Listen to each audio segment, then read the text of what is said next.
Hi ಸ್ನೇಹಿತರೆ, ಎಲ್ಲರಿಗೂ ನಮಸ್ಕಾರ. ನನ್ನ ಹೆಸರು ನಂದಿನಿ. ನನಗೆ ಈಗ 19 ವರ್ಷ. ನಾನು ಡಿಗ್ರಿ ಓದುತ್ತಿದ್ದೇನೆ. ನಮ್ಮ ಊರು ಹಾಸನ. ಆದರೆ ನನ್ನ ಕಾಲೇಜು ಮೈಸೂರಿನಲ್ಲಿ ಇರುವುದರಿಂದ ಕಳೆದ 1 ವರ್ಷದಿಂದ ಪಿಜಿಯಲ್ಲಿ ಉಳಿದುಕೊಂಡು ವಿದ್ಯಾಭ್ಯಾಸ ಮಾಡುತ್ತಿದ್ದೇನೆ. ನಮ್ಮ ಮನೆಯಲ್ಲಿ ಅಪ್ಪ, ಅಮ್ಮ, ನನ್ನ ಅಕ್ಕ ಮತ್ತು ನಾನು ಹೀಗೆ 4 ಜನ ಇದ್ದೆವು. ಕಳೆದ ವರ್ಷ ನನ್ನ ಅಕ್ಕ ಕಾವ್ಯಾಳ ಮದುವೆ ಅದ್ದೂರಿಯಾಗಿ ನಡೆಯಿತು. ನನ್ನ ಭಾವ ಅರ್ಜುನ್ ತುಂಬಾ ಒಳ್ಳೆಯ ವ್ಯಕ್ತಿಯಾಗಿದ್ದರು. ಅವರು ಬೆಂಗಳೂರಿನ ಒಂದು ಐಟಿ ಕಂಪನಿಯಲ್ಲಿ ಕೆಲಸ ಮಾಡುತ್ತಿದ್ದರು.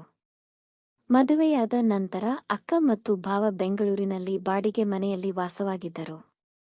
ರಜೆ ಸಿಕ್ಕಾಗಲೆಲ್ಲ ನಾನು ಅವರ ಮನೆಗೆ ಹೋಗುತ್ತಿದ್ದೆ. ಅಕ್ಕ ನನಗೆ ತುಂಬಾ ಪ್ರೀತಿ ಮಾಡುತ್ತಿದ್ದಳು. ನಾನು ಮನೆಗೆ ಬಂದಾಗ ಅವಳಿಗೆ ತುಂಬಾ ಸಂತೋಷವಾಗುತ್ತಿತ್ತು. ಅಕ್ಕ ಮತ್ತು ಭಾವ ಹೊರಗೆ ಹೋಗುವಾಗ ನನ್ನನ್ನು ಕರೆದುಕೊಂಡು ಹೋಗುತ್ತಿದ್ದರು. ಸಿನಿಮಾ, ಶಾಪಿಂಗ್ ಅಥವಾ ಸಣ್ಣ ಪ್ರವಾಸ, ನಾನು ಅವರೊಂದಿಗೆ ಸಮಯ ಕಳೆಯುತ್ತಿದ್ದೆ. ಮನೆಯ ಕೆಲಸಗಳಲ್ಲೂ ಅಕ್ಕನಿಗೆ ಸಹಾಯ ಮಾಡುತ್ತಿದ್ದೆ. ಅಕ್ಕನಿಗೆ ನನ್ನ ಸಹಾಯ ತುಂಬಾ ಇಷ್ಟವಾಗುತ್ತಿತ್ತು. ಅಕ್ಕ ಮತ್ತು ಅರ್ಜುನ್ ಮದುವೆಯಾಗಿ ಕೇವಲ 1 ವರ್ಷವಾಗಿತ್ತು. ಅವರಿಗೆ ಇನ್ನೂ ಮಕ್ಕಳಾಗಿರಲಿಲ್ಲ. ಅರ್ಜುನ್ ಯಾವಾಗಲೂ ಕೆಲಸದಲ್ಲಿ ಬ್ಯುಸಿಯಾಗಿರುತ್ತಿದ್ದ ಕಾರಣ ಅಕ್ಕನಿಗೆ ಜೊತೆಯಾಗಲು ನಾನು ಆಗಾಗ್ಗೆ ಅವರ ಮನೆಗೆ ಹೋಗುತ್ತಿದ್ದೆ. ಒಮ್ಮೆ ನನ್ನ ಪರೀಕ್ಷೆಗಳು ಮುಗಿದ ನಂತರ ಬೇಸಿಗೆ ರಜೆಯಲ್ಲಿ 2 ವಾರಗಳ ಕಾಲ ಅವರ ಮನೆಯಲ್ಲೇ ಉಳಿದುಕೊಂಡೆ. ಅಕ್ಕನಿಗೆ ಅಡುಗೆ ಮಾಡಲು ಸಹಾಯ ಮಾಡುವುದು, ಅರ್ಜುನ್ ಆಫೀಸಿನಿಂದ ಬಂದಾಗ ತಿಂಡಿ ಕೊಡುವುದು ಮತ್ತು ಮನೆಯ ಕೆಲಸಗಳಲ್ಲಿ ನೆರವಾಗುವುದು ನನ್ನ ದಿನಚರಿಯಾಗಿತ್ತು. ಹೀಗೆ ಕೆಲವು ದಿನಗಳಲ್ಲಿ ನನ್ನ ಮತ್ತು ಅರ್ಜುನ್ ನಡುವಿನ ಪರಿಚಯವೂ ಹೆಚ್ಚಾಯಿತು. ನಾವು ಸ್ನೇಹಿತರಂತೆ ಮಾತನಾಡಲು ಆರಂಭಿಸಿದೆವು. ಅವರು ನನಗಿಂತ ಸುಮಾರು 6 ವರ್ಷ ದೊಡ್ಡವರಾಗಿದ್ದರೂ ನನ್ನೊಂದಿಗೆ ತುಂಬಾ ಸರಳವಾಗಿ ವರ್ತಿಸುತ್ತಿದ್ದರು. ಕೆಲವೊಮ್ಮೆ ಅಕ್ಕನ ಎದುರೇ ನನ್ನನ್ನು ತಮಾಷೆ ಮಾಡುತ್ತಿದ್ದರು. ನಾನು ಕೂಡ ಅದಕ್ಕೆ ನಗುತ್ತಾ ಉತ್ತರಿಸುತ್ತಿದ್ದೆ. ಹೀಗೆ ಎಲ್ಲವೂ ಸಾಮಾನ್ಯವಾಗಿಯೇ ಸಾಗುತ್ತಿತ್ತು. ಆದರೆ ಒಂದು ದಿನ ಅಕ್ಕನ ಸ್ನೇಹಿತೆಗೆ ಅನಾರೋಗ್ಯವಾದ ಸುದ್ದಿ ಬಂತು. ಅದಕ್ಕಾಗಿ ಕಾವ್ಯ ತಕ್ಷಣ ಮಂಗಳೂರಿಗೆ ಹೋಗಬೇಕಾಯಿತು. ಹೊರಡುವ ಮುನ್ನ ಅವಳು ನನ್ನನ್ನು ಕರೆದು ಒಂದು ಜವಾಬ್ದಾರಿ ಕೊಟ್ಟಳು. ನಂದಿನಿ, ನಾನು 2 ದಿನಗಳಲ್ಲಿ ವಾಪಸ್ ಬರುತ್ತೇನೆ. ಅಲ್ಲಿಯವರೆಗೆ ಮನೆ ಮತ್ತು ಅರ್ಜುನ್ನ ಊಟ ತಿಂಡಿಯನ್ನು ನೀನೇ ನೋಡಿಕೋ ಎಂದು ಹೇಳಿದಳು. ನಾನು ನಗುತ್ತಾ, ನೀನು ಯಾವುದಕ್ಕೂ ಚಿಂತೆ ಮಾಡಬೇಡ ಅಕ್ಕ, ನಾನು ಎಲ್ಲವನ್ನೂ ನೋಡಿಕೊಳ್ಳುತ್ತೇನೆ. ನೀನು ಜೋಪಾನವಾಗಿ ಹೋಗಿ ಬಾ ಎಂದು ಹೇಳಿದೆ. ಅಕ್ಕನನ್ನು ಬಸ್ ಹತ್ತಿಸಿ ಕಳುಹಿಸಿದ ನಂತರ ಅರ್ಜುನ್ ಆಫೀಸಿಗೆ ಹೋದರು. ನಾನು ಮನೆಯಲ್ಲಿ ಒಬ್ಬಳೇ ಉಳಿದೆ. ಆ ರಾತ್ರಿ ಅರ್ಜುನ್ ಮನೆಗೆ ಬರುವಾಗ ಸುಮಾರು 11 ಗಂಟೆಯಾಗಿತ್ತು. ನಾನು ಅವರಿಗೆ ಊಟ ಬಡಿಸಿದೆ. ನಿನ್ನ ಊಟ ಆಯಿತಾ ಎಂದು ಅವರು ಕೇಳಿದರು. ಹೌದು, ಆಗಿದೆ ಎಂದು ನಾನು ಉತ್ತರಿಸಿದೆ. ಊಟ ಮುಗಿಸಿದ ನಂತರ ಅವರು ಟಿವಿ ನೋಡುತ್ತಾ ಕುಳಿತರು. ನಾನು ಅಡುಗೆ ಮನೆ ಸ್ವಚ್ಛಗೊಳಿಸಿ ಬಂದು ಅವರ ಎದುರು ಕುಳಿತೆ. ನಾವು ಎಂದಿನಂತೆ ಮಾತನಾಡುತ್ತಿದ್ದೆವು. ಆದರೆ ಆ ದಿನ ಅರ್ಜುನ್ ಸ್ವಲ್ಪ ಮಂಕಾಗಿರುವಂತೆ ನನಗೆ ಅನಿಸಿತು. ಏನಾಯಿತು ಭಾವ, ಯಾಕೆ ಇಷ್ಟು ಸಪ್ಪಗಿದ್ದೀರಿ?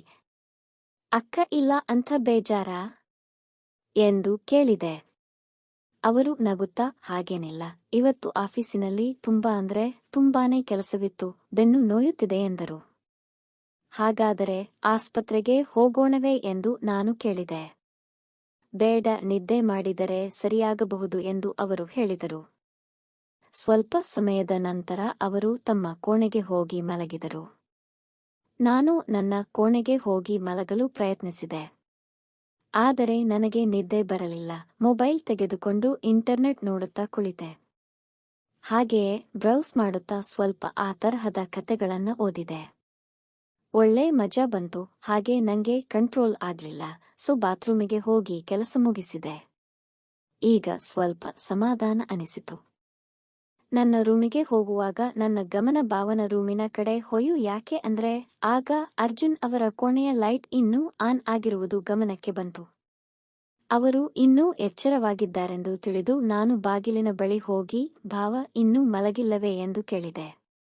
ಅವರು ಬೆನ್ನು ನೋವು ಕಡಿಮೆಯಾಗುತ್ತಿಲ್ಲ, ಅದಕ್ಕೆ ನಿದ್ದೆ ಬರುತ್ತಿಲ್ಲ ಎಂದು ಹೇಳಿದರು. ಅವರಿಗೆ ನೋವು ಇರುವುದನ್ನು ನೋಡಿ ನಾನು ಸಹಾಯ ಮಾಡಬಹುದೇ ಎಂದು ಕೇಳಿದೆ. ಅವರು ಸ್ವಲ್ಪ ಹಿಂಜರಿದು ಔಷಧಿ ಹಚ್ಚಲು ಸಹಾಯ ಬೇಕೆಂದರು. ನಾನು ಸಹಾಯ ಮಾಡಲು ಒಪ್ಪಿಕೊಂಡೆ. ಅವರಿಗೆ ಎಲ್ಲೆಲ್ಲಿ ನೋವಿದೆ ಎಂದು ಕೇಳಿ ಅಲ್ಲೆಲ್ಲ ಮಸಾಜ್ ಮಾಡಿದೆ. ಮಸಾಜ್ ಮಾಡುವಾಗ ನನ್ನಲ್ಲಿ ಏನೇನೋ ಭಾವನೆಗಳು ಬರೋದಕ್ಕೆ ಶುರು ಆದವು.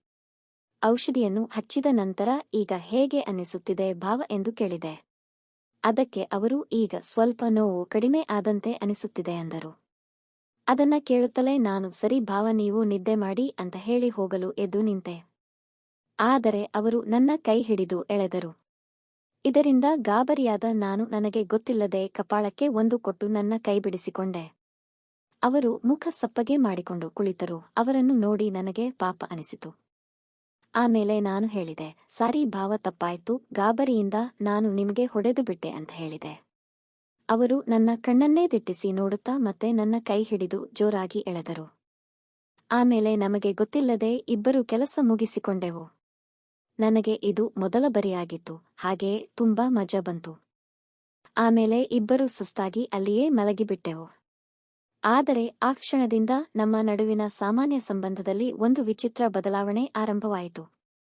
ಆ ರಾತ್ರಿ ನಡೆದ ಕೆಲಸ ಮತ್ತು ಹತ್ತಿರದ ವರ್ತನೆ ನನ್ನ ಮನಸ್ಸಿನಲ್ಲಿ ಗೊಂದಲವನ್ನು ಮೂಡಿಸಿತು. ನಾನು ಅವರನ್ನು ಭಾವನಂತೆ ಗೌರವಿಸಬೇಕಾಗಿತ್ತು. ಆದರೆ ಆ ರಾತ್ರಿ ನನ್ನ ಮನಸ್ಸಿನಲ್ಲಿ ಮೂಡಿದ ಭಾವನೆಗಳು ಸರಿಯಾದವುಗಳೇ ಎಂಬುದೇ ನನಗೆ ಅರ್ಥವಾಗಲಿಲ್ಲ. ಮರುದಿನ ಬೆಳಗ್ಗೆ ನಾನು ಎದ್ದಾಗ ಅರ್ಜುನ್ ಈಗಾಗಲೇ ಎದ್ದುಬಿಟ್ಟಿದ್ದರು. ನಾನು ಅಡುಗೆ ಮಾಡಿ ಅವರಿಗೆ ಕಾಫಿ ಕೊಟ್ಟೆ.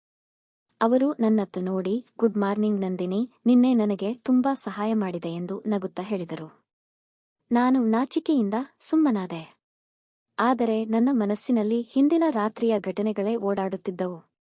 ಅಂದು ಅರ್ಜುನ್ ಆಫೀಸಿಗೆ ಹೋಗದೆ ಮನೆಯಲ್ಲೇ ಕೆಲಸ ಮಾಡುವುದಾಗಿ ಹೇಳಿದರು. ನಾನು ಅಡುಗೆ ಮನೆಗೆ ಹೋದಾಗ ಅವರು ನನ್ನ ಹಿಂದೆ ಬಂದರು.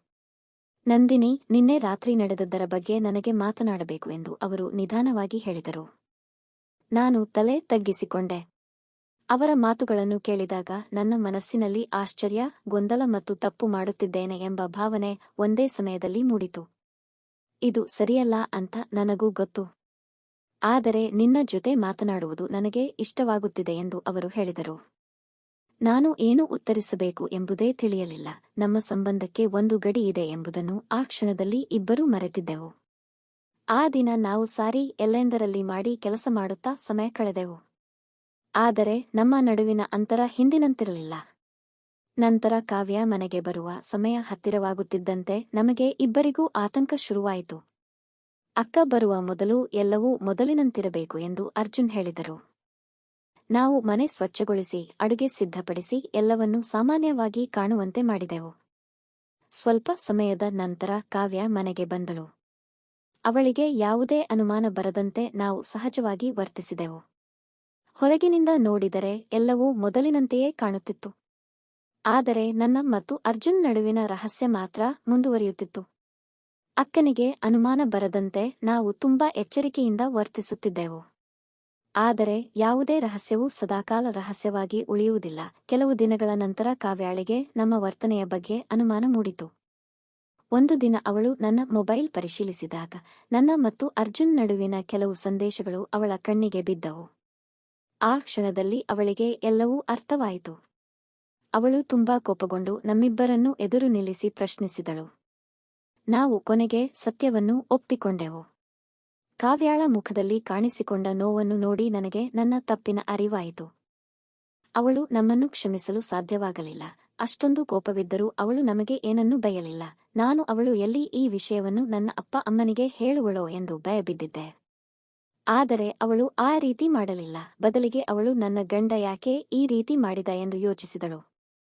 ಆಮೇಲೆ ಅವಳಿಗೆ ತನ್ನ ತಪ್ಪಿನ ಅರಿವಾಯಿತು. ಯಾಕಂದ್ರೆ ಅವಳು ತನ್ನ ಗಂಡನ ಜೊತೆ ಮೊದಲಿನಷ್ಟು ಬೆರೆಯುತ್ತಿರಲಿಲ್ಲ. ಹಾಗಾಗಿ ಅರ್ಜುನ್ಗೆ ಬೇರೆ ಹೆಣ್ಣಿನ ಮೇಲೆ ಆಸೆಯಾಗಿತ್ತು. ಆಮೇಲೆ ಅವಳು ಇಬ್ಬರನ್ನೂ ಕರೆದು ಅವರ ಹತ್ತಿರ ಮಾತಾಡಿ ಎಲ್ಲ ಸಮಸ್ಯೆಗಳನ್ನು ಬಗೆಹರಿಸಿ ನನ್ನನ್ನು ವಾಪಸ್ ಕಳುಹಿಸಿದಳು. ಆಮೇಲೆ ಅಲ್ಲಿ ಏನಾಯಿತು ಅಂದ್ರೆ, ನನ್ನ ಅಕ್ಕ ತುಂಬು ಮನಸ್ಸಿನಿಂದ ತನ್ನ ಗಂಡನೊಂದಿಗೆ ಕೆಲಸ ಮುಗಿಸಿದಳು. ಆಮೇಲೆ ಅವರಿಬ್ಬರೂ ಸಂತೋಷವಾಗಿ ತಮ್ಮ ಜೀವನ ನಡೆಸಿದರು. ಸ್ವಲ್ಪ ದಿನಗಳ ನಂತರ ನನಗೂ ಮದುವೆಯಾಯಿತು. ನನಗೆ ಒಳ್ಳೆ ಗಂಡನೇ ಸಿಕ್ಕಿದ್ದ, ಯಾಕಂದ್ರೆ ನನ್ನ ಜೊತೆ ಚೆನ್ನಾಗಿ ಕೆಲಸ ಮಾಡುತ್ತಿದ್ದ. ಆದರೆ ನನ್ ಗಂಡ ಇಷ್ಟು ಬೇಗ ನನಗೆ ಈ ರೀತಿ ಮಾಡ್ತಾನೆ ಅಂತ ಅಂದುಕೊಂಡಿರಲಿಲ್ಲ. ಏನಾಯ್ತು ಅಂದ್ರೆ